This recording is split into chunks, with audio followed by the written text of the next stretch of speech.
E se a história da Segunda Guerra Mundial tivesse sido completamente diferente? E se Adolf Hitler tivesse conseguido desenvolver uma arma atômica funcional antes dos americanos detonarem Little Boy sobre Hiroshima em agosto de 1945? Esta não é uma pergunta de ficção científica ou de história alternativa especulativa. É uma pergunta real, baseada em fatos concretos e documentados. Entre 1939 e 1945, a Alemanha nazista manteve um programa nuclear secreto, conhecido como Uran-Projekt, o Projeto Urânio, que mobilizou alguns dos cientistas mais brilhantes da Europa em uma corrida desesperada para desenvolver a primeira bomba atômica da história. O programa existiu, foi real, consumiu recursos massivos e chegou perigosamente perto de atingir seu objetivo. Mas no final das contas, falhou. A questão não é se o programa existiu, mas por que ele falhou, e quão próximos os nazistas chegaram de mudar o curso da história mundial para sempre. Em setembro de 1939, quando as forças alemãs cruzaram a fronteira polonesa dando início à Segunda Guerra Mundial, poucos sabiam que uma corrida silenciosa e invisível já havia começado nos laboratórios científicos do Reich. Apenas 7 meses antes, em dezembro de 1938, os químicos alemães Otto Hahn e Fritz Strassmann, trabalhando no Instituto Kaiser Wilhelm de Química em Berlim, haviam realizado uma descoberta que mudaria fundamentalmente a compreensão humana sobre a natureza da matéria e da energia. Bombardeando átomos de urânio com nêutrons, eles observaram algo completamente inesperado. O núcleo do urânio se dividia em 2 núcleos menores, liberando uma quantidade colossal de energia no processo. Este fenômeno, que sua colega austríaca Lise Meitner chamaria de fissão nuclear, enquanto estava exilada na Suécia, representava não apenas um avanço científico monumental, mas também a possibilidade teórica de criar uma arma de poder destrutivo inimaginável. A notícia da descoberta alemã se espalhou rapidamente pela comunidade científica internacional. Em janeiro de 1939, o físico dinamarquês Niels Bohr apresentou os resultados na Conferência sobre Física Teórica em Washington, causando sensação imediata. Os cientistas compreenderam quase instantaneamente as implicações militares. Se a fissão de um único átomo de urânio liberava tanta energia, uma reação em cadeia envolvendo trilhões de átomos poderia liberar energia equivalente a milhares de toneladas de explosivos convencionais. Leo Szilard, físico húngaro refugiado em Nova York, percebeu imediatamente o perigo. Se a Alemanha nazista desenvolvesse tal arma primeiro, a guerra estaria perdida antes mesmo de começar. Em agosto de 1939, Szilard convenceu Albert Einstein a assinar uma carta ao presidente Franklin Roosevelt, alertando sobre o perigo do programa nuclear alemão e urgindo os Estados Unidos a desenvolver sua própria bomba atômica. Esta carta seria o catalisador do projeto Manhattan americano, mas a corrida já estava em andamento. Dentro da Alemanha, a situação era simultaneamente mais avançada e mais caótica do que os aliados imaginavam. Em abril de 1939, meses antes da invasão da Polônia, o Reichskriegsministerium, o Ministério da Guerra do Reich, já havia sido alertado sobre as possibilidades militares da fissão nuclear por vários cientistas alemães. O professor Paul Hartek, diretor do Departamento de Físico-Química da Universidade de Hamburgo, escreveu diretamente ao Ministério em 24 de abril de 1939, declarando que os recentes desenvolvimentos em física nuclear tornavam possível a criação de explosivos de poder sem precedentes. A carta de Hartek não foi ignorada. O Heereswaffenamt, o Departamento de Armamentos do Exército Alemão, começou imediatamente a organizar o que se tornaria o Uranverein, o Clube do Urânio, um grupo de pesquisa dedicado exclusivamente à exploração das possibilidades militares da energia nuclear. O ponto focal inicial do programa alemão foi o Kaiser Wilhelm Institut für Physik, em Berlim-Dahlem, um dos institutos de pesquisa mais prestigiados da Europa.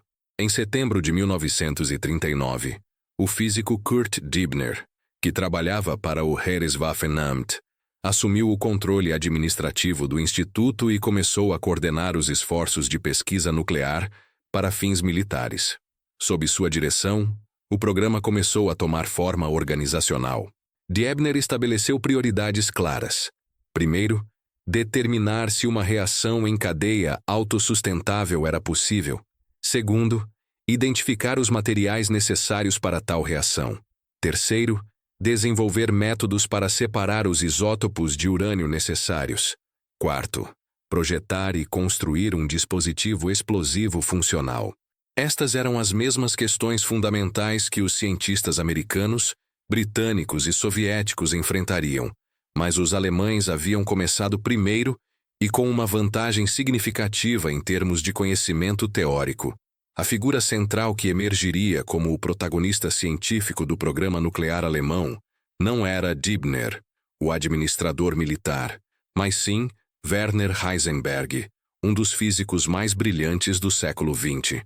Nascido em Würzburg, em dezembro de 1901, Heisenberg era um prodígio científico que já havia revolucionado a física aos 23 anos com sua formulação da mecânica quântica, trabalho pelo qual receberia o Prêmio Nobel de Física em 1932.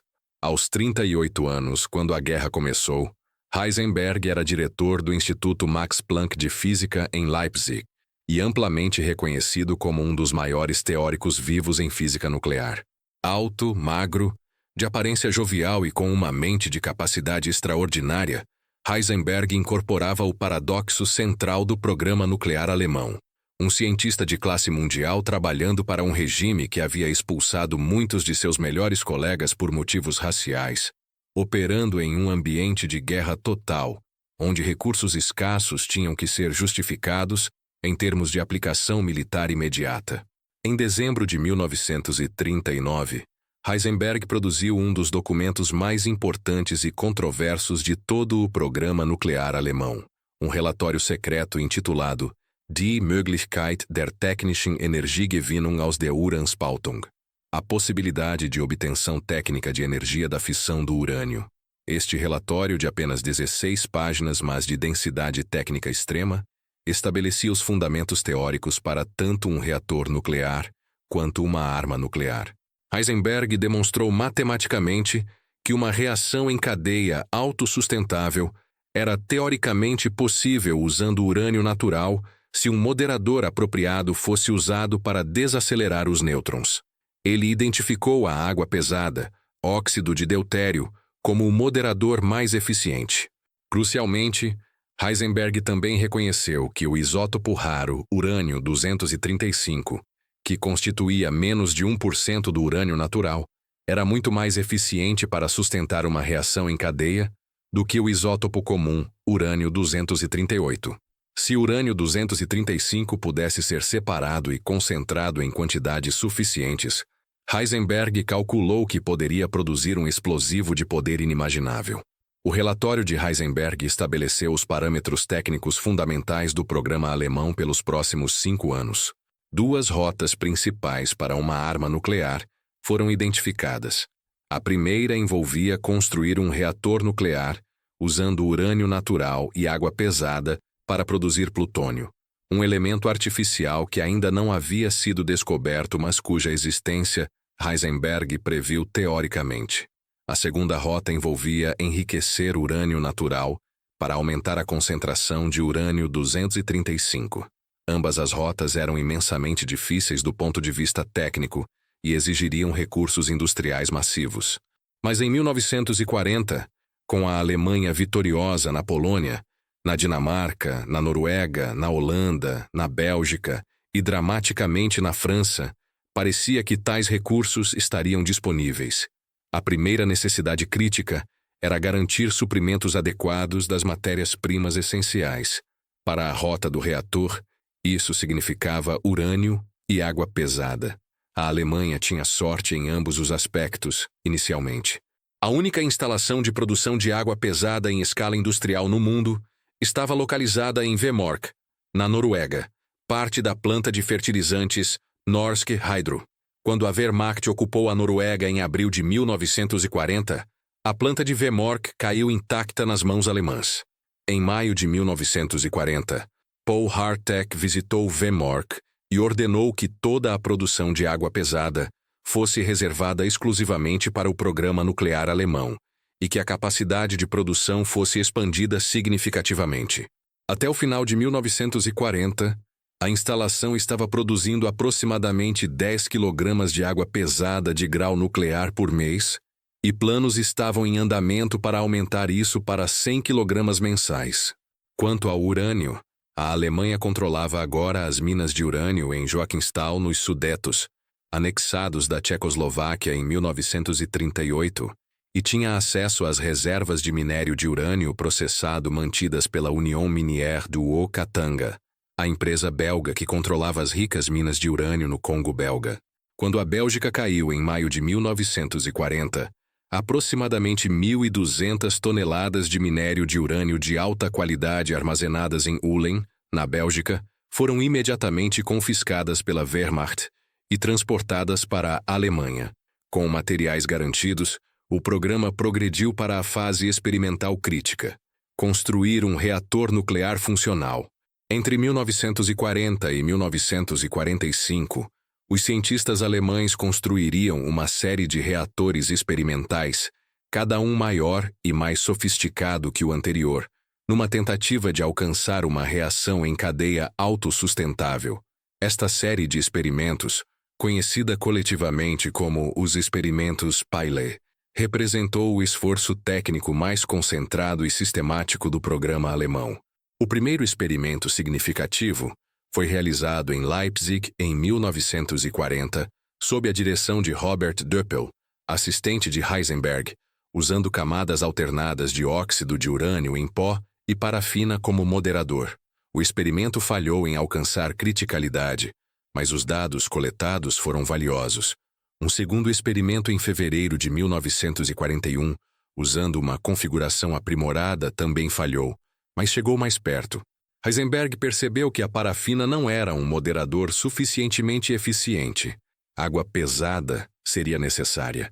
Em junho de 1941, quando a Operação Barbarossa lançou 3 milhões de soldados alemães contra a União Soviética, o programa nuclear alemão entrou em uma nova fase de coordenação e escala. O Uranverein foi reorganizado sob a égide do Reichsforschungsrat, o Conselho de Pesquisa do Reich, que estava nominalmente sob o controle de Hermann Göring.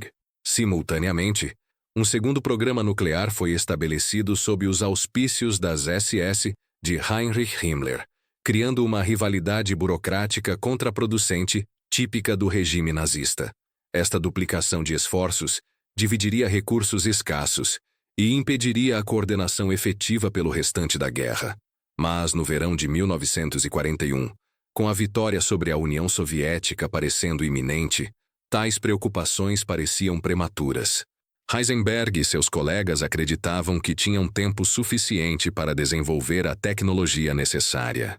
Em julho de 1941, Heisenberg foi convocado para uma reunião crucial no Harnack-Haus, em Berlim, com representantes do Heereswaffenamt, para discutir o futuro do programa nuclear. Os oficiais militares queriam saber uma coisa: quanto tempo levaria para desenvolver uma bomba atômica funcional? A resposta de Heisenberg a esta pergunta permanece uma das controvérsias mais debatidas da história da ciência. Segundo alguns relatos, Heisenberg disse aos oficiais que uma bomba atômica era teoricamente possível, mas exigiria recursos e tempo que provavelmente não estavam disponíveis durante a guerra. Outros relatos sugerem que Heisenberg deliberadamente exagerou as dificuldades técnicas para desencorajar o regime de investir totalmente no projeto, uma alegação que o próprio Heisenberg faria após a guerra ao tentar reconstruir sua reputação. A verdade provavelmente está em algum lugar no meio. Heisenberg certamente compreendeu as imensas dificuldades técnicas envolvidas, mas também parece ter subestimado significativamente a massa crítica de urânio-235 necessária para uma explosão, calculando-a em várias toneladas quando na verdade seria cerca de 50 kg, um erro que teria consequências profundas. Independentemente das ambiguidades sobre as intenções de Heisenberg, o resultado prático da reunião foi que o programa nuclear alemão não recebeu a prioridade máxima de recursos que o projeto Manhattan americano receberia. Albert Speer, ministro de armamentos do Reich a partir de fevereiro de 1942, resumiu a situação em suas memórias. Os cientistas disseram que uma bomba atômica era possível, mas não poderia ser desenvolvida a tempo de afetar o resultado da guerra, e, portanto, os recursos deveriam ser direcionados para sistemas de armas que pudessem ser produzidos mais rapidamente. Esta decisão, tomada na primavera e verão de 1942, efetivamente selou o destino do programa nuclear alemão. Enquanto os Estados Unidos eventualmente gastariam mais de 2 bilhões de dólares e empregariam mais de 130 mil pessoas no projeto Manhattan, o programa alemão permaneceria relativamente pequeno, fragmentado e cronicamente subfinanciado. Mas o programa não foi abandonado, apenas relegado a uma prioridade menor. Os experimentos de reator continuaram com a água pesada que estava sendo produzida em Vemork. Em outubro de 1941, Heisenberg e Doppel realizaram outro experimento em Leipzig, usando um arranjo aprimorado de esferas de óxido de urânio suspensas em água pesada. Este experimento, designado L3, produziu uma multiplicação de nêutrons de 13%, o que significava que estava gerando mais nêutrons do que estava consumindo, um passo crítico em direção à criticalidade. Encorajados, eles planejaram um experimento ainda maior, L4, usando 500 kg de óxido de urânio e quase metade de uma tonelada de água pesada. Este experimento foi montado em junho de 1942, em um tanque cilíndrico de alumínio de 1,5 metro de diâmetro e 2 metros de altura, submerso em um poço de concreto no porão do Instituto de Física, em Leipzig. Na tarde de 23 de junho de 1942, o experimento L4 entrou em operação. Por várias horas, tudo procedeu conforme o planejado. A multiplicação de nêutrons estava aumentando, aproximando-se de níveis que sugeriam que uma reação autossustentável estava ao alcance. Mas então, por volta das 6 da tarde, o assistente de laboratório notou algo alarmante. O tanque estava começando a vazar. A água pesada, o líquido mais valioso do mundo naquele momento, estava gotejando pelo chão do laboratório. Pior ainda, o ar dentro do tanque estava sendo contaminado com oxigênio. Quando o oxigênio reagiu com o pó de urânio aquecido pela reação nuclear, o resultado foi inevitável: combustão espontânea. O reator experimental explodiu em chamas, destruindo completamente o aparato e consumindo não apenas os 500 kg de urânio, mas também a preciosa água pesada. Heisenberg observou, impotente, enquanto meses de trabalho e recursos insubstituíveis literalmente queimavam diante de seus olhos. O desastre de Leipzig foi um revés devastador, do qual o programa nunca se recuperaria completamente. A destruição do experimento L4 coincidiu com uma crise ainda mais séria para o programa nuclear alemão. A situação em Vemork estava se tornando insustentável. Os serviços de inteligência britânicos haviam identificado a planta de água pesada como um componente crítico do programa nuclear alemão, através de informações de resistência norueguesa e análise de comunicações interceptadas. Em outubro de 1942, o Combined Operations Headquarters em Londres aprovou a Operação Grouse, uma missão de sabotagem destinada a destruir a capacidade de produção de água pesada de Vemork. Em 19 de outubro de 1942, 4 comandos noruegueses do Special Operations Executive foram lançados de paraquedas no planalto de Hardanger, a cerca de 30 quilômetros de Vemork, com ordens para reconhecer o alvo e preparar o caminho para uma força de assalto maior. A força de assalto, codinome Operação Freshman, consistiria de 34 engenheiros especializados da 1ª Divisão Aerotransportada Britânica, que seriam transportados em 2 planadores Airspeed Horsa, puxados por bombardeiros Halifax. Na noite de 19 de novembro de 1942, a Operação Freshman foi lançada. Foi um desastre completo. Um dos bombardeiros Halifax perdeu-se na tempestade de neve sobre a Noruega e colidiu com uma montanha, matando toda a tripulação. Seu planador, com a corda de reboque cortada, caiu nas montanhas, matando 8 dos 17 homens a bordo imediatamente. Os 9 sobreviventes, gravemente feridos, foram capturados pela Wehrmacht dentro de horas. O segundo Halifax conseguiu localizar a zona de pouso, mas não conseguiu ver os sinais de luz dos comandos noruegueses devido ao mau tempo. O planador foi libertado cedo demais, colidiu com as montanhas e espatifou-se, matando 8 homens instantaneamente. Os sobreviventes foram capturados. Sob as ordens diretas de Adolf Hitler, através da Kommando Befehl, o Decreto-Comando de 18 de outubro de 1942, que ordenava a execução sumária de todos os comandos aliados capturados, os 34 engenheiros britânicos foram executados pela Gestapo após interrogatório. Nenhum chegou perto de Vemork, mas a tentativa alertou os alemães de que os aliados consideravam a planta um alvo de altíssima prioridade. A segurança em Vemork foi massivamente reforçada. Campos minados foram instalados ao redor do perímetro. A guarnição foi aumentada para mais de 200 soldados da Wehrmacht. Holofotes e metralhadoras foram posicionados cobrindo todas as abordagens. Mas o SOE não desistiu. Em fevereiro de 1943, uma segunda operação foi lançada, desta vez usando apenas os comandos noruegueses que já estavam no terreno. A Operação Gunnerside enviou 6 comandos noruegueses adicionais de paraquedas para se juntar aos 4 da Operação Grouse, que haviam sobrevivido 4 meses nas montanhas em condições de inverno extremas. Sob o comando do tenente Joachim Höneberg, os 10 comandos passaram 2 semanas reconhecendo meticulosamente Vemork, identificando cada guarda, cada patrulha, cada vulnerabilidade na segurança alemã. Höneberg, um jovem oficial de 23 anos de Ålesund que havia sido treinado na Escócia em demolições e táticas de infiltração, planejou a operação com precisão meticulosa.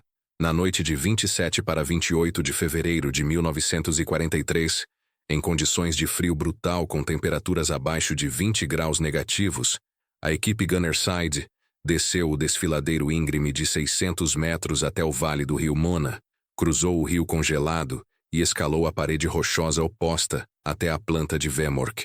Evitando os portões principais e as rotas de patrulha conhecidas, Höneberg identificou uma vulnerabilidade crítica, um túnel de entrada de cabos que levava diretamente ao porão da planta, onde os equipamentos de produção de água pesada estavam localizados. O túnel era estreito, escuro e teoricamente inacessível do exterior, razão pela qual os alemães não o haviam guardado adequadamente. Höneberg e um companheiro rastejaram através do túnel, enquanto os outros estabeleciam posições de segurança. Uma vez dentro, eles se moveram silenciosamente através do porão, até encontrarem a sala de alta concentração, onde as células de eletrólise produziam água pesada de grau nuclear. Havia um guarda norueguês na sala, mas Höneberg o convenceu rapidamente a não dar alarme. Os comandos tinham 18 cargas de explosivos plásticos, cada uma cuidadosamente moldada para destruir as células de eletrólise, sem causar uma explosão massiva que pudesse matar trabalhadores noruegueses civis no edifício. Höneberg colocou as cargas pessoalmente, ajustou os fusíveis de atraso para 30 segundos e evacuou. A explosão às 2h30 da manhã de 28 de fevereiro de 1943 destruiu completamente as 18 células de alta concentração e todo o estoque de água pesada da planta, cerca de meio tonelada do líquido insubstituível, que simplesmente escorreu pelo ralo quando os tanques se romperam. A guarnição alemã, confusa pela ausência de uma explosão massiva, inicialmente pensou que havia sido um acidente industrial. Quando perceberam que era sabotagem, os comandos já haviam desaparecido nas montanhas. Todos os 10 homens da Operação Gunnerside escaparam. 5 atravessaram 400 quilômetros de território montanhoso até a Suécia neutra, enquanto 5 permaneceram na Noruega para continuar operações de resistência. A operação foi um dos golpes de sabotagem mais bem-sucedidos da Segunda Guerra Mundial e um desastre absoluto para o programa nuclear alemão. A produção de água pesada em Vemork foi interrompida por meses. Albert Speer, visitou a planta em março de 1943 e ordenou que a produção fosse restaurada com prioridade máxima, mas o dano estava feito. Quando a produção finalmente foi retomada no outono de 1943, os aliados responderam com força esmagadora. Em 16 de novembro de 1943, 140 bombardeiros B-17 e B-24 da 8ª Força Aérea dos Israelis atacaram Vemork em um raid de bombardeio diurno de precisão, lançando mais de 400 toneladas de bombas. A planta de eletrólise sobreviveu ao bombardeio em grande parte intacta, devido à sua localização protegida em um penhasco, mas o edifício de energia e a infraestrutura associada foram severamente danificados. Mais significativamente, o ataque convenceu os alemães de que Vemork era indefensável.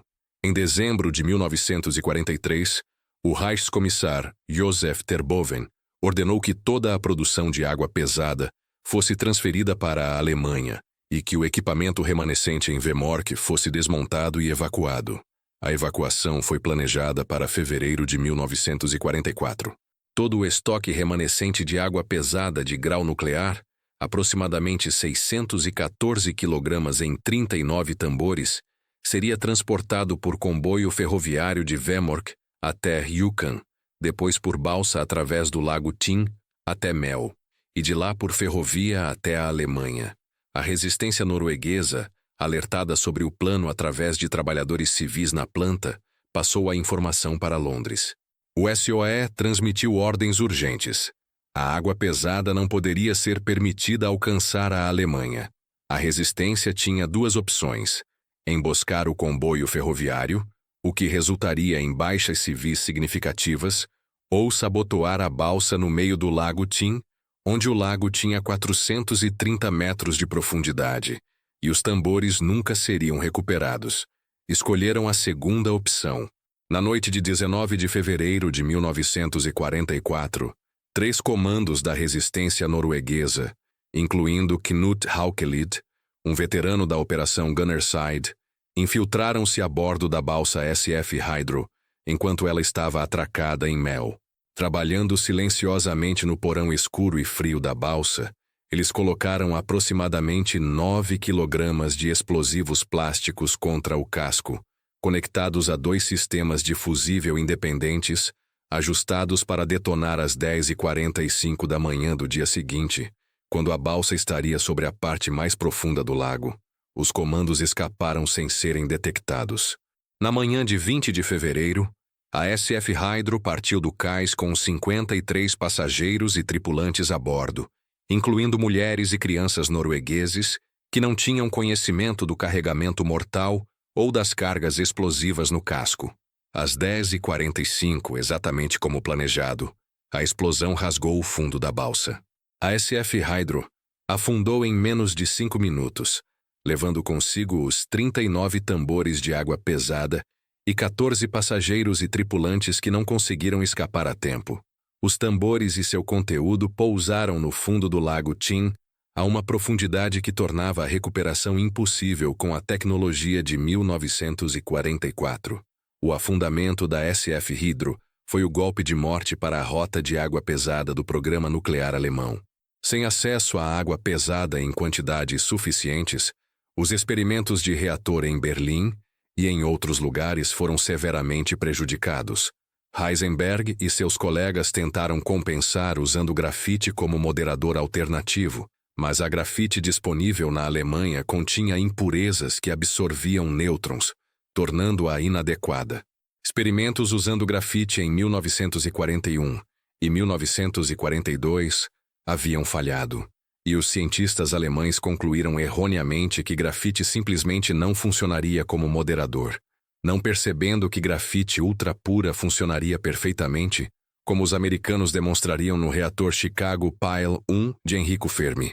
Esta falha em compreender as propriedades da grafite pura foi um dos erros técnicos mais consequentes do programa alemão.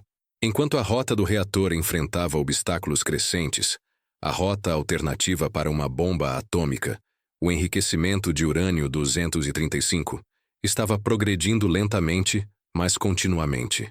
Esta rota estava sendo perseguida principalmente por um grupo diferente de cientistas sob a liderança de Paul Harteck, em Hamburgo, Wilhelm Groth, em Hamburgo, e mais significativamente, Manfred von Ardenne, em seu instituto privado em Berlim-Lichterfelde. Von Ardenne era uma figura fascinante e atípica no programa nuclear alemão.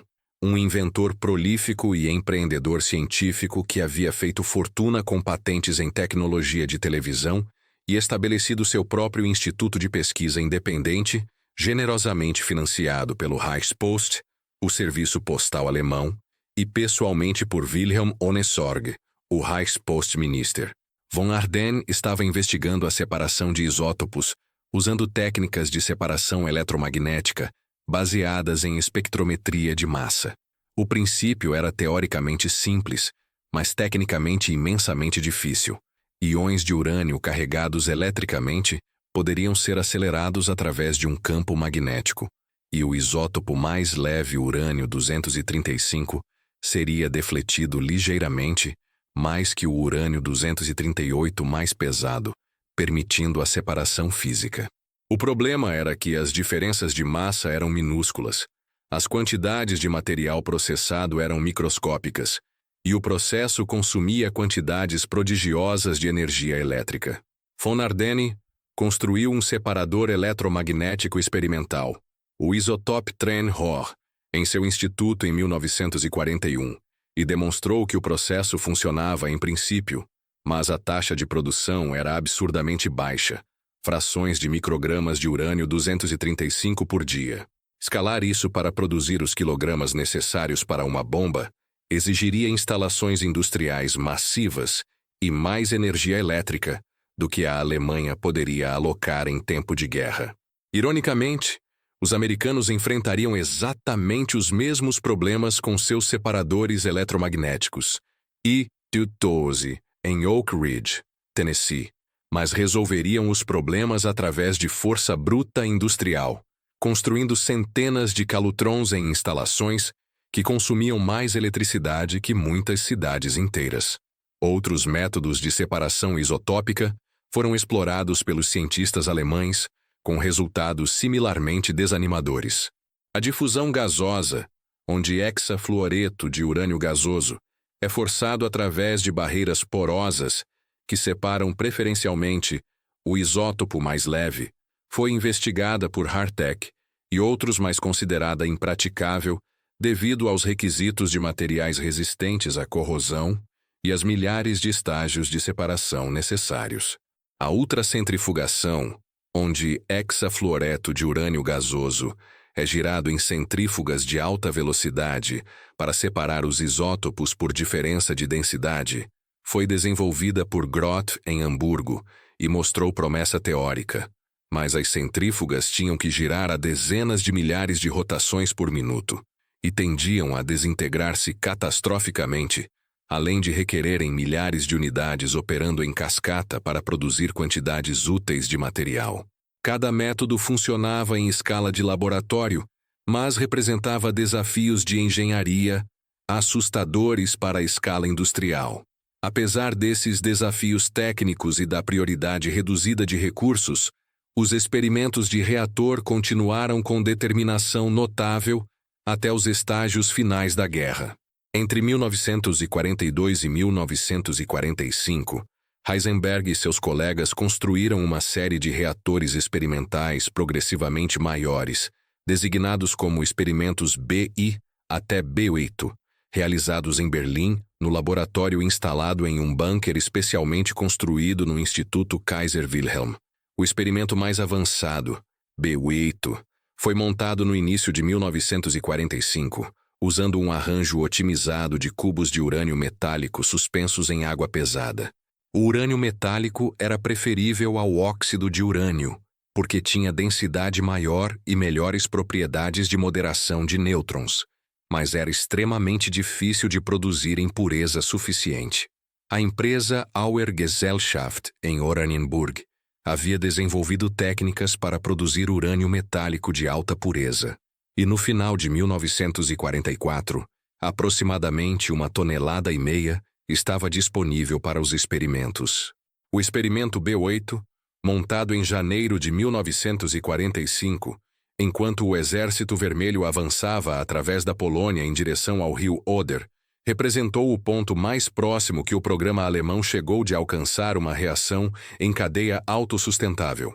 O reator consistia em 664 cubos de urânio metálico, cada um pesando aproximadamente 240 gramas, suspensos em uma configuração cuidadosamente calculada, dentro de um tanque de alumínio contendo 1,5 metro cúbico de água pesada. Quando o reator foi ativado pela primeira vez em fevereiro de 1945, os contadores de nêutrons mostraram uma multiplicação de nêutrons de 700%, o que significava que estava produzindo 7 vezes mais nêutrons do que uma fonte natural de nêutrons produziria. Este foi um resultado extraordinário, mas ainda não era autossustentável. Heisenberg calculou que apenas mais 50% de água pesada seria necessária para alcançar a criticalidade, o ponto onde a reação se tornaria autossustentável. Mais 50% mais água pesada significava mais 500 kg, e 500 kg simplesmente não existiam, em nenhum lugar da Alemanha, em fevereiro de 1945. A situação estratégica estava desmoronando catastroficamente em torno do programa nuclear. Em janeiro de 1945, o Exército Vermelho lançou a ofensiva Vístula-Oder, esmagando o grupo de exércitos A e avançando 500 quilômetros em 3 semanas, alcançando o rio Oder a apenas 70 quilômetros de Berlim. No oeste, os aliados haviam derrotado a ofensiva das Ardenas e estavam se preparando para cruzar o Reno. A campanha de bombardeio estratégico estava reduzindo as cidades alemãs a escombros. Os institutos de pesquisa nuclear não eram exceção. Em 15 de fevereiro de 1945, bombardeiros americanos atacaram Auer Gesellschaft, em Oranienburg, a instalação que produzia urânio metálico, destruindo completamente a planta e matando vários cientistas-chave. O estoque de urânio metálico sobreviveu porque havia sido evacuado dias antes, mas a capacidade de produção foi perdida permanentemente.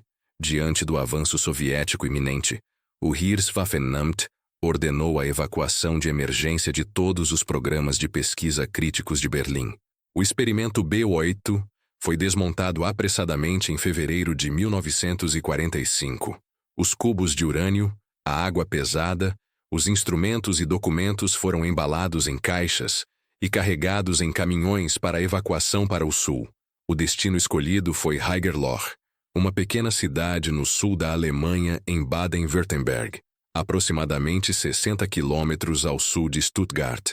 Haigerloch foi selecionada especificamente porque tinha uma característica geográfica única, uma caverna natural escavada nas falésias de calcário acima da cidade que havia sido convertida em uma adega de cerveja, mas agora poderia servir como um laboratório de física nuclear improvisado e protegido contra bombardeio aéreo.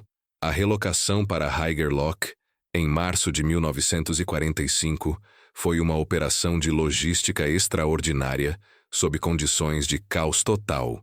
As estradas estavam congestionadas com refugiados fugindo do avanço soviético, sujeitas a constante ataque aéreo aliado e frequentemente bloqueadas por destroços ou pontes destruídas.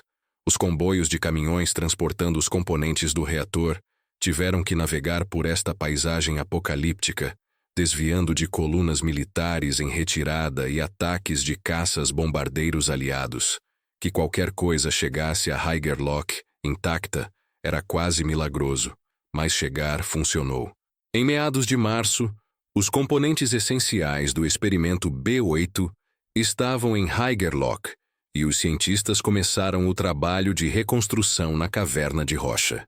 A caverna era um local de trabalho extraordinariamente difícil. Tinha aproximadamente 10 metros de comprimento, 8 de largura e 4 metros de altura, escavada diretamente na falésia de calcário, úmida, fria, iluminada por luz elétrica intermitente quando os geradores funcionavam, acessível apenas por um caminho estreito e escadas íngremes cortadas na rocha. Não era de forma alguma um ambiente ideal para experimentos de física nuclear de precisão, mas não havia alternativa. Sob a liderança de Carl Wirtz, um dos assistentes de Heisenberg mais experientes, os cientistas construíram uma estrutura de concreto e tijolo dentro da caverna para suportar o tanque do reator. O tanque foi cuidadosamente vedado e testado quanto a vazamentos, uma preocupação crítica dada a experiência traumática de Leipzig 3 anos antes. Os 664 cubos de urânio foram suspensos individualmente em seus suportes de alumínio em uma matriz tridimensional cuidadosamente calculada. A preciosa água pesada, transportada em containers especiais, foi despejada no tanque. Instrumentação foi instalada para medir o fluxo de nêutrons, câmaras de ionização, contadores Geiger, folhas de ativação de índio. Em abril de 1945, enquanto o Exército Vermelho entrava nos subúrbios de Berlim e tropas americanas cruzavam o Reno ao norte, o último reator experimental do programa nuclear alemão entrou em operação na caverna abaixo de Haigerloch. Heisenberg estava presente, embora agora ele fosse essencialmente um fugitivo científico, tendo evacuado seu próprio instituto em Berlim, apenas um passo à frente dos soviéticos. O reator, designado B8 reconstruído, ou às vezes chamado de reator de caverna de Haigerloch, foi trazido à potência gradualmente durante as primeiras semanas de abril. As medições confirmaram que estava produzindo multiplicação de nêutrons significativa, mas ainda não estava autossustentável. Ainda faltava água pesada. Faltava também tempo. A inteligência aliada, especificamente a missão Alsos, uma equipe combinada de cientistas e soldados, especialmente organizada para localizar e capturar cientistas alemães, materiais nucleares e inteligência relacionada ao programa atômico alemão, estava fechando o cerco. A missão Alsos foi estabelecida em dezembro de 1943, sob o comando do tenente-coronel Boris Pash, um oficial de contra-inteligência do exército do ZEUA, de origem russo-americana, conhecido por suas operações de segurança implacáveis, e a liderança científica de Samuel Goudsmit, um físico holandês-americano de renome que havia trabalhado com muitos dos cientistas alemães antes da guerra. A missão da Alsos era dupla: avaliar o progresso do programa nuclear alemão e, crucialmente, impedir que qualquer cientista, material ou conhecimento caísse nas mãos dos soviéticos, que estavam avançando rapidamente do leste e tinham seu próprio programa nuclear nascente. A Alsos havia estado seguindo o rastro do programa nuclear alemão através da França libertada, Bélgica e agora a Alemanha desde o verão de 1944. Em Estrasburgo, em novembro de 1944, eles capturaram documentos do escritório do físico Carl Friedrich von Weizsäcker, que forneceram informações valiosas sobre a organização e locais do programa. Em fevereiro de 1945, eles atingiram Heidelberg e capturaram Walter Bothe, um dos físicos nucleares-chave. Cada captura e cada documento fornecia mais peças do quebra-cabeça. Em março de 1945, com base em interrogatórios e documentos capturados, Pash e Goudsmit concluíram que o centro de gravidade do programa nuclear alemão havia se movido para o sul da Alemanha, possivelmente nas proximidades de Hechingen, Haigerloch ou Tailfingen, todas pequenas cidades na área de Stuttgart. Em abril de 1945, com as linhas de frente mudando diariamente à medida que a Wehrmacht desmoronava, iniciou-se uma corrida literal entre as forças americanas avançando do oeste e as forças francesas avançando do sudoeste para alcançar Haigerloch primeiro. A área fora designada na zona de ocupação francesa em acordos preliminares, mas os americanos estavam determinados a alcançá-la primeiro, especificamente para capturar o programa nuclear alemão antes que os franceses ou, pior, os soviéticos pudessem fazê-lo. Em 22 de abril de 1945, elementos da 10ª Divisão Blindada do 6º Corpo do 7º Exército dos IPCEUA, apoiados pela equipe Alsos, atravessaram as linhas alemãs desmoronando e correram para Haigerloch. Eles chegaram na tarde de 23 de abril de 1945. A cidade estava virtualmente deserta, a população civil permanecendo dentro de casa enquanto o combate se aproximava. Uma pequena unidade de Volkssturm, a milícia popular idosa mal armada que representava o último recurso desesperado do Reich, tentou uma resistência simbólica, mas rapidamente se rendeu. Pasch e Goldsmith, acompanhados por um destacamento de infantaria e tradutores, foram diretamente para o castelo de Haigerloch, onde o comando alemão local havia estabelecido sede. Lá eles capturaram documentos e interrogaram o Bürgermeister, que nervosamente admitiu que os professores de Berlim estavam trabalhando em algum tipo de experimento físico em uma caverna abaixo da cidade. Guiados pelo Bürgermeister relutante, Pasch e Goldsmith desceram as escadas cortadas na rocha até a entrada da caverna. Dentro, eles encontraram uma cena de abandono apressado. O reator havia sido desmontado dias antes quando as notícias do avanço americano chegaram. O tanque de alumínio estava vazio. A água pesada havia sido drenada e escondida em tambores enterrados nos arredores. Os cubos de urânio haviam sido embalados em caixas e dispersos, mas a estrutura básica estava intacta, e para os olhos treinados de Goldsmith, o propósito era imediatamente óbvio. Esta era uma tentativa de construir um reator nuclear. Goldsmith examinou os diagramas esquemáticos deixados nos quadros negros, as equações rabiscadas nas paredes da caverna, os equipamentos de medição de nêutrons. Sua avaliação inicial, que seria confirmada nas semanas seguintes através de interrogatórios extensivos dos cientistas capturados, foi surpreendentemente tranquilizadora do ponto de vista aliado. O programa alemão estava muito atrás do projeto Manhattan americano. Os alemães não tinham conseguido alcançar uma reação em cadeia autossustentável. Não tinham produzido plutônio, não tinham enriquecido o urânio-235 em quantidades significativas, e aparentemente não haviam progredido além de experimentos de física básica em direção ao design de armas reais. Nos dias seguintes, a missão Alsos localizou sistematicamente os cientistas nucleares alemães. Heisenberg foi capturado em 3 de maio de 1945, em sua casa de família em Urfeld, na Baviera, onde havia fugido com sua família quando Haigerloch foi evacuada. Ele foi encontrado pedalando uma bicicleta em uma estrada rural por uma patrulha de reconhecimento americana que inicialmente não tinha ideia da significância de sua captura, até que um oficial consultou a lista de alvos de alta prioridade da Alsos. Otto Hahn, o descobridor da fissão nuclear, foi capturado em Tailfingen. Max von Laue, prêmio Nobel e um dos físicos mais respeitados da Alemanha, foi localizado em Hechingen. Carl Friedrich von Weizsäcker, teórico brilhante e filho do diplomata de alto escalão, Ernst von Weizsäcker, foi capturado no mesmo dia que Heisenberg.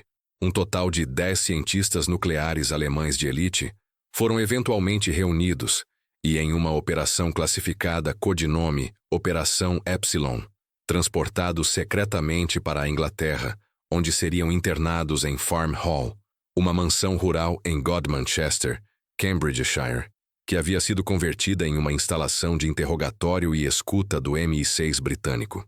A detenção em Farm Hall de julho de 1945 a janeiro de 1946 produziria alguns dos documentos históricos mais extraordinários e controversos do programa nuclear alemão.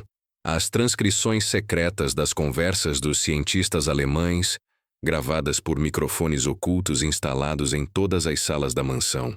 Os cientistas não sabiam que estavam sendo monitorados 24 horas por dia, e suas conversas privadas forneceriam insights fascinantes sobre suas atitudes, seu conhecimento técnico e suas racionalizações sobre seu papel no programa nuclear nazista.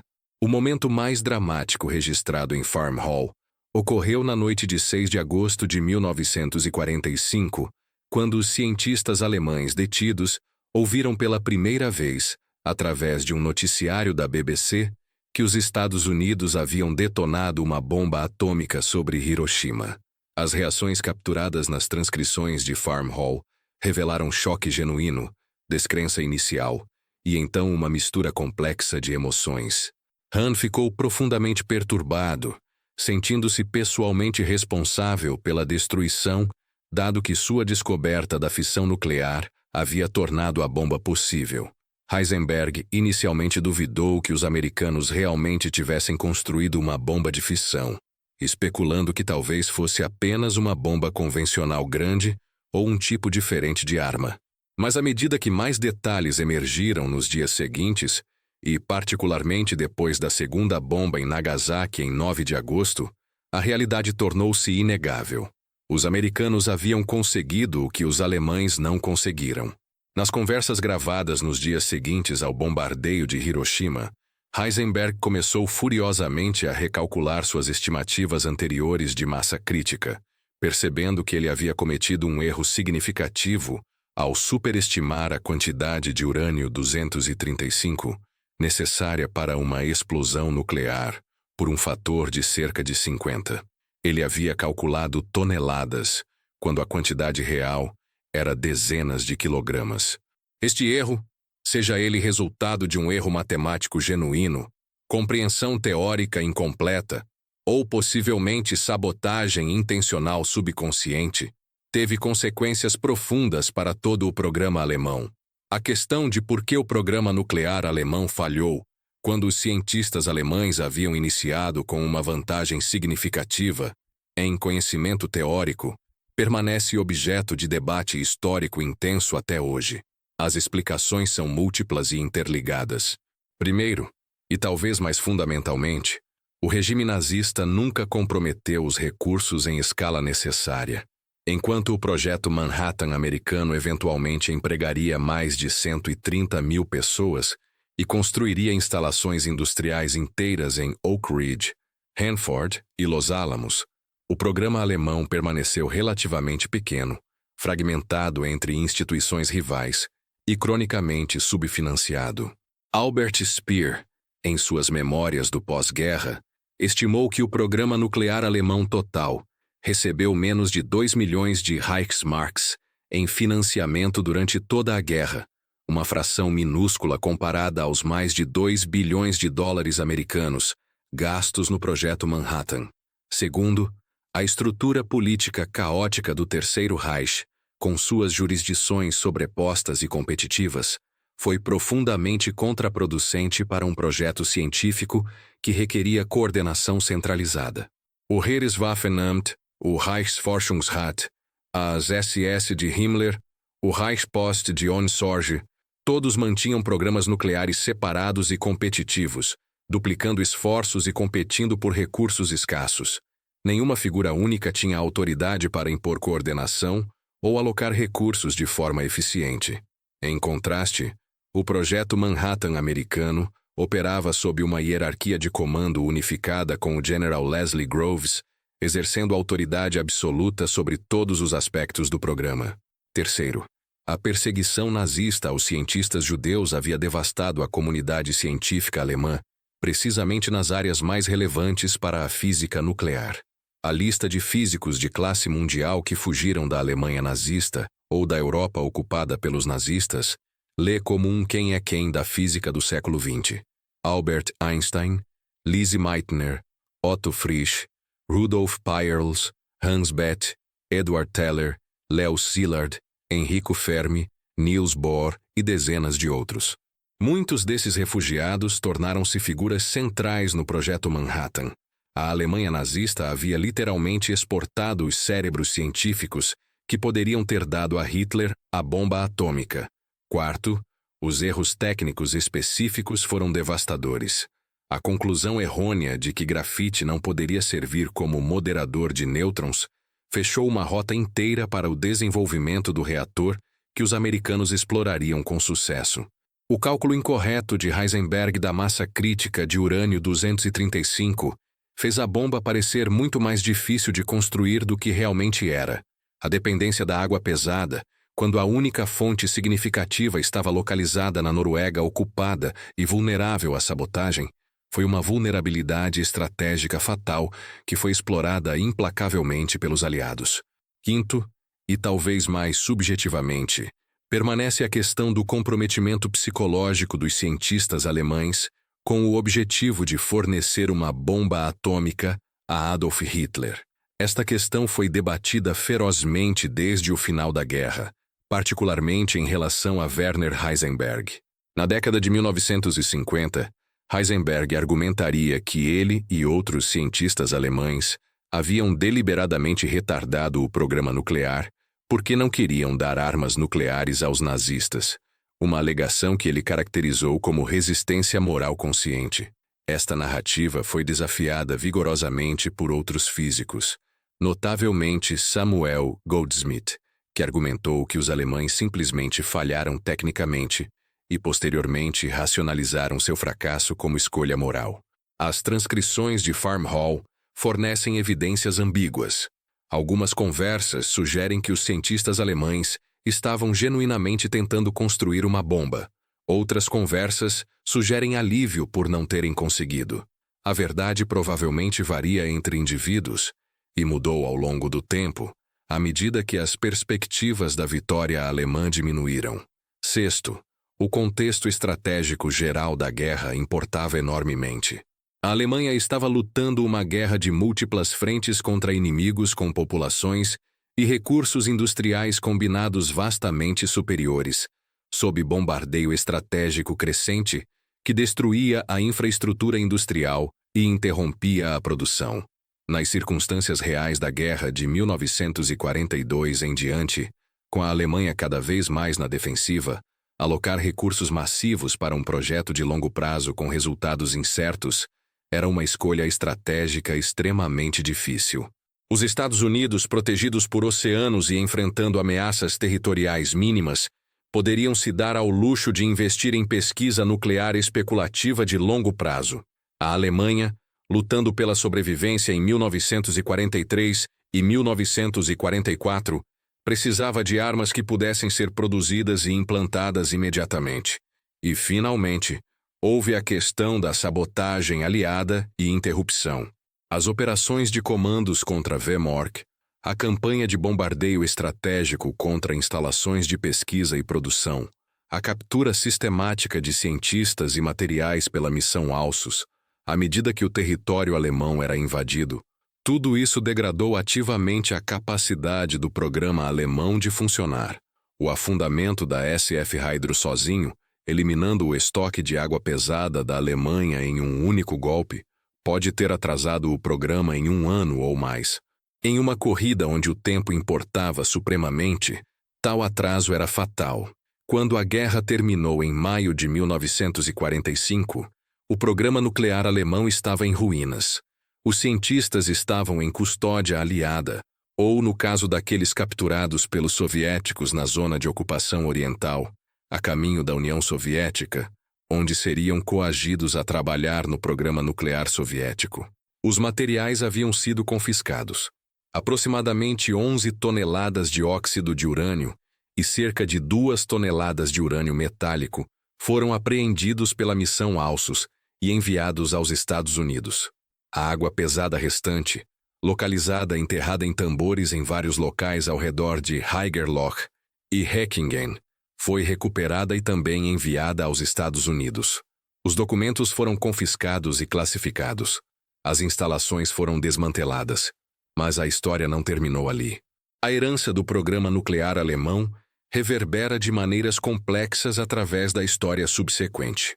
Os cientistas alemães capturados pelos soviéticos, incluindo nomes como Manfred von Ardenne, Gustav Hertz, Peter Thyssen e Max Steinbeck, trabalhariam no programa nuclear soviético até meados da década de 1950, contribuindo significativamente para a primeira bomba atômica soviética testada em agosto de 1949. A tecnologia de centrifugação de urânio desenvolvida por Gernot Zipp e outros enquanto estavam em cativeiro soviético tornaria-se a base da tecnologia de centrifugação moderna usada em programas de enriquecimento de urânio em todo o mundo. Os cientistas alemães ocidentais, incluindo Heisenberg, von Weizsäcker e Hahn, retornariam à Alemanha Ocidental após a guerra e desempenhariam papéis centrais na reconstrução da física alemã, embora sob restrições de não participarem de pesquisa nuclear militar. A questão de quão perto Hitler chegou de obter uma bomba atômica admite uma resposta factual clara, baseada nas evidências disponíveis. Não muito perto, pelo menos não no sentido de ter um dispositivo de arma funcional.